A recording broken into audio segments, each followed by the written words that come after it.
Good morning, ma. My name is Teresa Moses. I write for Match News, and I want to ask you some quick questions. Please, can you introduce yourself?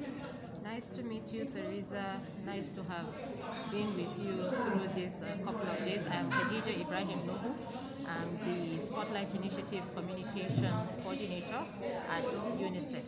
Okay. Why do you think women are still vulnerable despite sensitization and citizens' education about violence against women? Well, women and girls are still vulnerable to violence that is perpetrated against them because we still have a huge population of Nigerians who are not aware that perpetrating one form of violence or the other is a crime. We have a number of Nigerian states, about one third of Nigerian states that are yet to domesticate the Violence Against Prohibitions Act, that are yet to domesticate the Child Rights Act. When this happens, it means that implementation would follow. If implementation follows, it means that punitive measures will begin to take place. The state itself would budget resources to address violence against women and girls. And this would then escalate the level of knowledge that we have. It will also put out there at the fore that the government is taking action. And then women can become less vulnerable to violence that is perpetrated against them.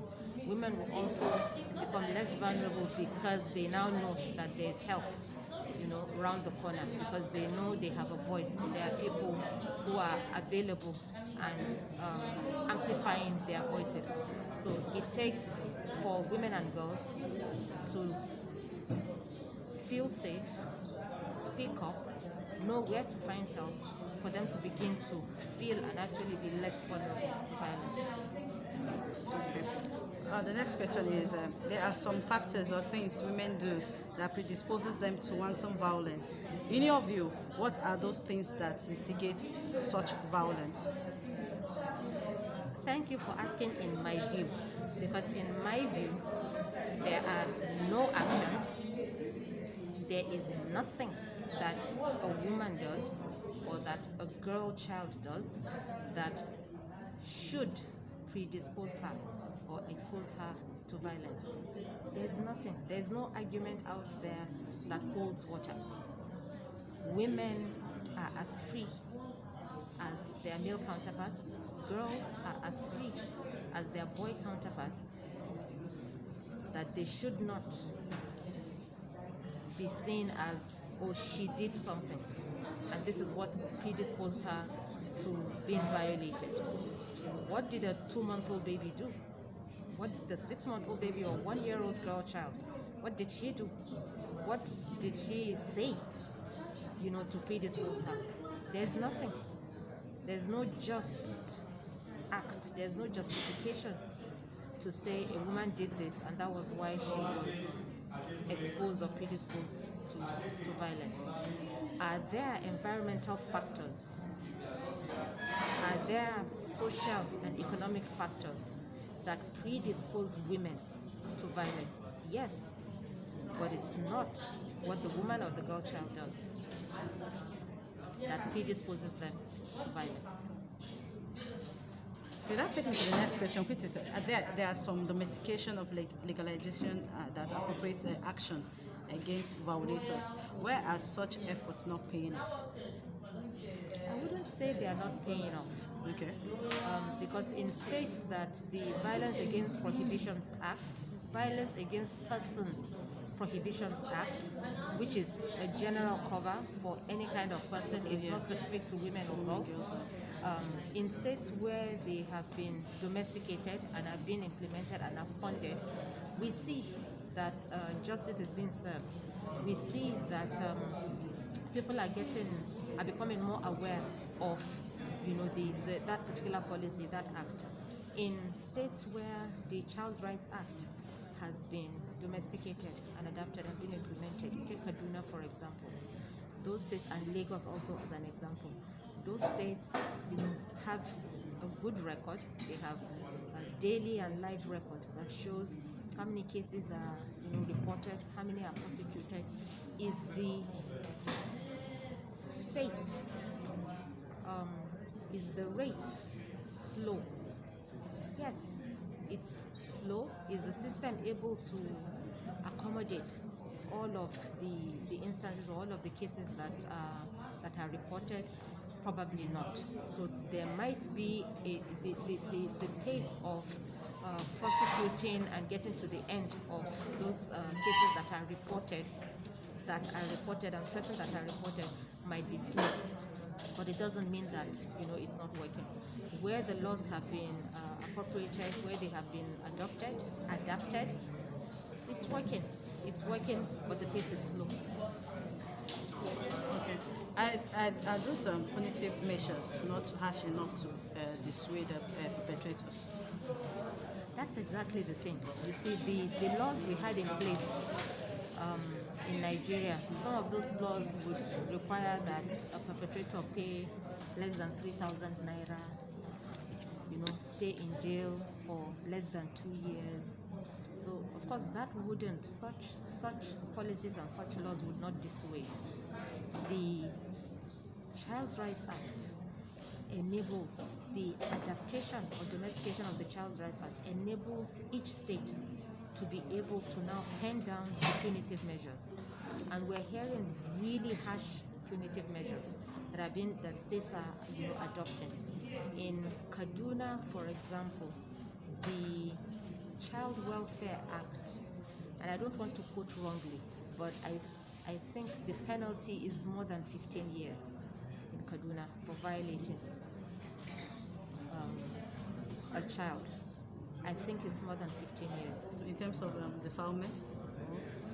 Yes, in terms of defilement. In quote. Yeah. I would have to refer back to it. I don't want to quote anything, but that's my memory tells me that it's more than 15 years that happens. I don't know what the monetary fines are that are associated with that,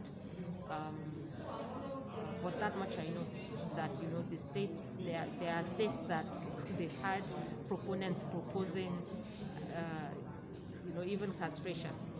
So the reason why we push for the domestication of the laws is so that each state can actually abolish what used to be the law and have something appropriate for violating a minor or violating a woman.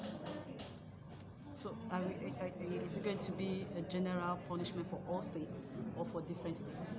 When they adapt, yes, each state will formulate theirs. Okay. They will even target differently. So that's why I mentioned how it's what the law is in Kaduna. It's a child welfare act in Kaduna. It's not a child rights act. So again, these things are dependent on the cultural environment and the necessities, the current necessities. Do you think women are the greatest enemy against themselves when it comes to violence? Greatest enemy against themselves, meaning women are part of the factors or the forces that impede. Yes. Oh, women violating women. Well, there's no data. There's no research or data that supports that women violate women or women positively or in any other way work towards impeding. For instance, this issue of widowhood, when a woman loses her husband, the attack is the one responsible, you're the one who killed him and all blah blah, and they want to take everything they want you to forfeit everything you've ever worked for with your husband, and a whole lot of issues. And the same thing applicable to when you have a stillbirth, the woman is always accused of whatever did happen. And again, the same issue. And you see, it's mostly women that always come around and say all sorts of things to the woman that had just lost her husband. The same women that still gather themselves and still come and meet that woman that lost her child. That she was doing something that made that child die, it was her fault. And the same women will still come and start saying, you've given birth to 4 girls, you're supposed to have a boy and stuff like that. That is the angle of it. Okay. If we look at if we look at it from the point of view of how women, say in Nigeria or in certain Nigerian cultures view some of this maternal, I think they are maternal health. One angle is maternal health, when a mother loses a pregnancy or loses a child, and the other is the social factor of losing a husband, the social status, changes, she becomes a widow. If we look at how women relate to it, we would have to also examine how it is that thought came into place in the first place. So if a woman, say, I grew up in an environment where it's unacceptable for me to lose a pregnancy, I'm going to grow up, whether as a girl or as a boy. In that environment, it's unacceptable for a woman to lose a pregnancy. So I'm going to grow up as a boy or as a girl, thinking it's unacceptable. So whether I'm a boy or a girl and a woman loses a pregnancy, I'm bound to make utterances that are in support of that culture, because that's what I know. I don't know any better. That's the environment within I grew up with. That's what we believe, and that's what I know. So I would like to approach these two instances of women blaming a widow for having killed her husband, or women blaming a woman for having lost a pregnancy, and say that we also see similar instances in other occurrences within our cultures. If the food doesn't taste nice, it's not likely that the person at the table is going to be thinking it's the fault of the man who probably didn't bring enough ingredients for the food to the table. It's likely it's the woman who cooked it that will be looked at as in she probably doesn't know how to cook. That's just an example. And so what I'm trying to say is that it's a function of the environment that we grow up in. Whether it's a cultural factor or a religious factor, the environment we grow up in, the teachings and the wordings that we hear as we grow up become what we believe, and what we believe is what we say. What we say is what determines how we also act. So I still wouldn't want to pin it on women being detractors of each other. Are women responsible in some instances for upholding negative cultural norms? Yes. Just like men are also responsible in some instances of upholding negative cultural norms. Thank you so much. Most people believe that the greatest violence against children are from women. What's your take? The greatest violence against children are from women. Again, I don't know where this, most people like think I said, comes from. Belief, it's a myth. Stereotype. A stereotype that children face more violence from their mothers. Aunts or women. From women in general, yes. Women, female members of their family, female caregivers. I think we would have to define, violence. And violence against children or the girl child could be physical, it could be mental, it could be emotional, it could be sexual, it could be psychological. Now, data would have to prove, we would have to seek data that shows that women beat their children more as a form of correction. Then that might be a point to come from. If we have data that supports that, then we might say, okay, more women actually use one form of punishment or the other, which might be beating, to correct their children based on their sense of judgment or correction, thinking that is correct. That's physical. If it's emotional, we would have to also seek data that shows that women perpetrate certain acts that can emotionally affect their children. And how do we emotionally punish people? Perhaps by starving them of love. So that would create a very big question mark in my head if one was to say a woman, an aunt, a sister, or a mother would actually starve their child of love? Again, there's a big question mark there.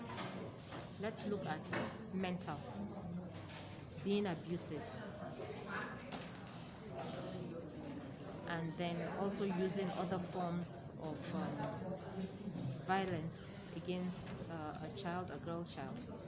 Are women more violent towards their children?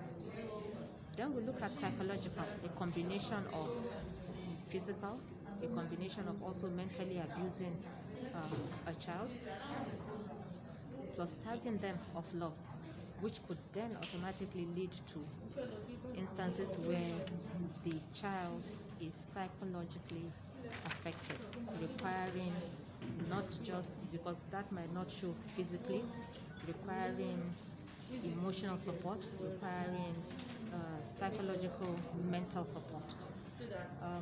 So it's hard for me to grasp that women are at the height of perpetrating such against children, whether as aunts, as sisters, or as mothers. And I think it's an interesting angle to research, to actually confirm, but no confirmations from me. What have been done about our culture that covers wife battery? You see, the thing with culture is it doesn't just emanate in a day. It doesn't rise in one day. It's a way of life. It's a way of thinking. It's a way of doing things, which is why we say it's a way of life. It encompasses people's belief, their religious beliefs. It encompasses their beliefs around basic economical, social, and even biological actions.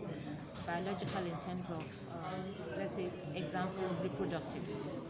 All of that forms the culture. Let's think of an abstract culture where it's perfectly normal for the women to have not less than 10 children. It's their way of life. It's perfectly normal for the woman to marry more than one man. It's their way of life. It's perfectly normal for them to worship more than one being. All of that put together encompasses and becomes, their culture. So your question is, how is what we call culture responsible for violence against women and girls? Is that the question? The question is, what's been done about our culture that causes wife battery? So when we say we have a culture that permits women being beaten, what is being done? Do we have a culture that permits beating the woman? Do we, whether an old culture or a new culture? When I mean culture, it's more or less like like a lifestyle. And the slightest provocation is the woman that receives the beating from the slap. That is how it starts.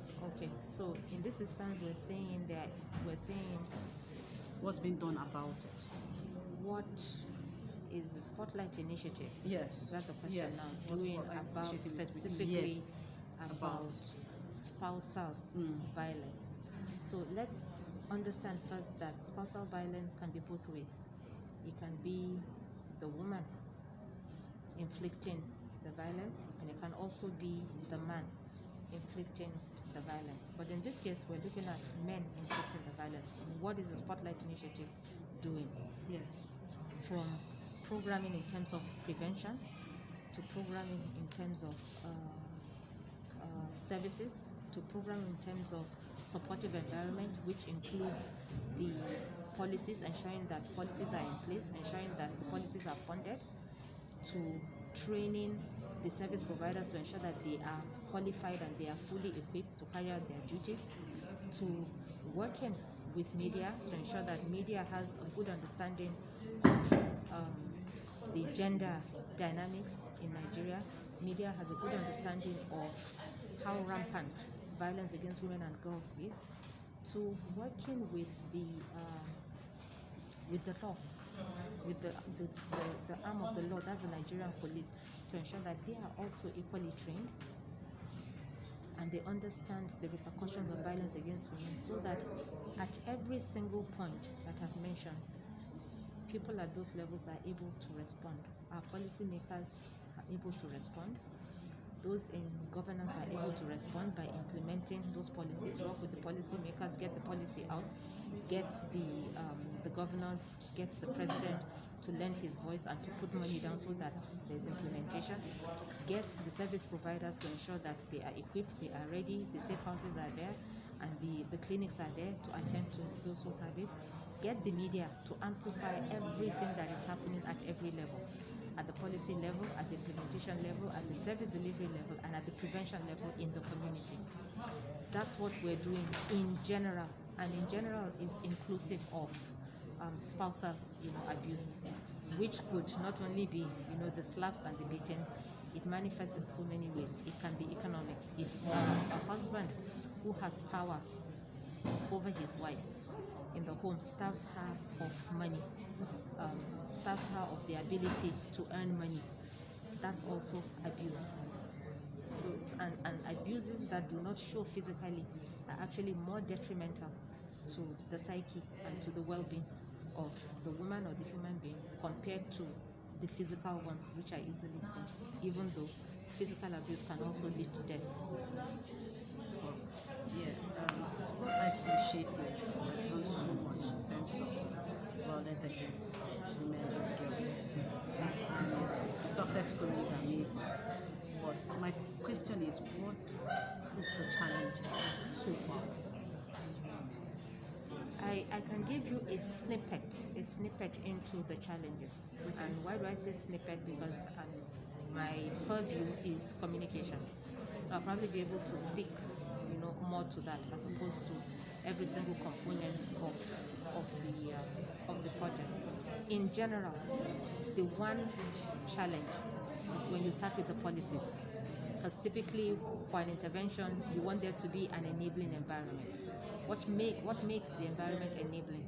You need to have policies that are favorable to the intervention in place.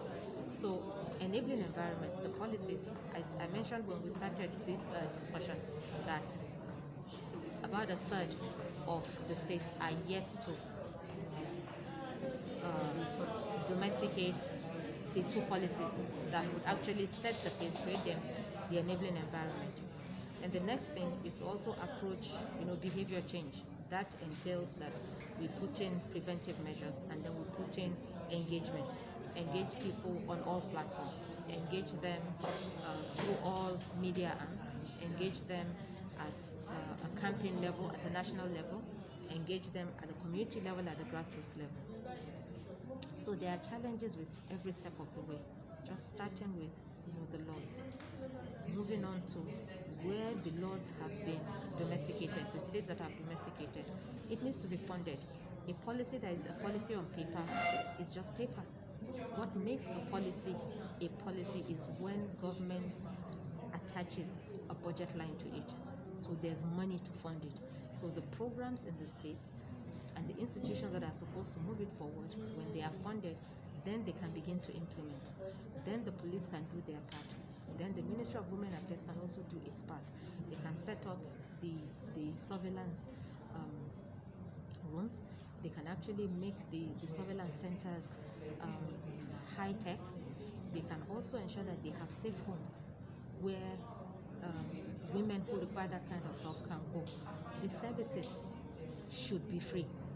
It requires funding the policies for that to happen at that level.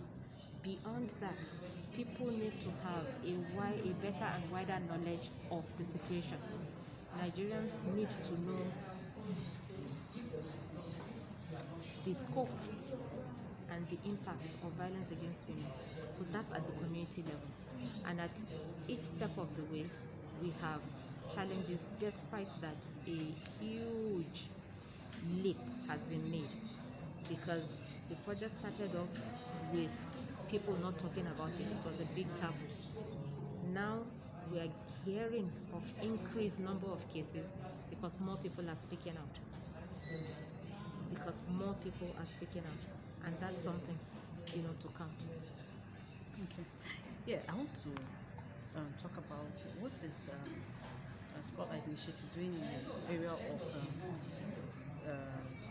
reluctance for family to testify against spouse in the area of incest inside the family. So it's not as if it's a rape that is maybe an outsider or a family friend. This is incest.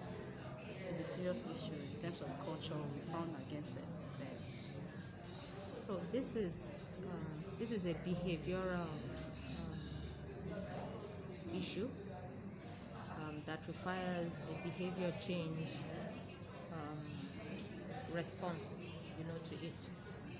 And the Spotlight Initiative has a community intervention segment to it, a community intervention outcome to it. And all of the recipient UN organizations are working with indigenous civil society organizations. In Lagos here, we have the Mirabel Center. In Sokoto, you have the Nana Khadijah Center. We have them in all of the states. I'm unable to, and then across all of the states, besides the civil society, the initiative is also working with key ministries. So in the FCT, it's working with the National Orientation Agency and the Ministry of Women Affairs. In Lagos, it's working with the Ministry of Youth, Sports and Development and the National Orientation Agency. If there is a body that has the reach and the expertise to enlighten, to continue to engage and conduct interpersonal communication at our community levels, it is the end way. And the one way in which the Spotlight Initiative is addressing this is by partnering with them, working with them, equipping them with the knowledge, with the key messages that they require, with the materials that they need, and the data and any other kind of support that they require in order to take the message to the communities. How can that be done at the communities? By continuously encouraging people, families to speak up, by providing platforms that the girl child that is being violated by a family member, a father, a brother, and uncle within the family, knows that there's a number she can call. The number here, the virtual platform was launched less than a month ago here in Lagos, and it's 24/7. There's somebody always there to pick up, the call. For the girl child or the child to know that there's a number they can call, even if within the family the child has been told to stop. And there are so many, testimonies, cases of children who have run away from home, children who have been rescued, who have been found and who have been brought back in, but who have also been isolated from their parents because the violence is coming from a family member, a stepfather, a father, someone. So that's the one way in which the Spotlight Initiative is addressing that. The way to address it, like I said, is to work with community-based structures. Spotlight Initiative does that. On a final note, what's your advice to mothers, to women out there, and to our fathers, the men out there as well? Fathers should know that without mothers, without our daughters, without girls, we do not have a country, we do not have a future. And mothers should know that they are special, they are God's special creation, and their daughters are their future. If the success, the balance, the structure, and the well-being of a family in a country like Nigeria is determined, and it is determined by the woman. What happens in a family, the kind of children a family raises, is dependent on the kind of mothering that they get, the kind of love that they get. then women should know that when you have a daughter, there's nothing more precious than that girl child. As a woman, there's nothing more precious than you, as a woman, as a mother, as a sister. So to end violence against women and girls, we need to speak up. We need to be emboldened. We need to feel emboldened to reach out, seek help, speak. Do not keep quiet. If you see something, say something. If you need help, there is help. Seek out that help and speak for yourself, for the girl child, and protect us all. Thank you. Thank you so much. I appreciate it.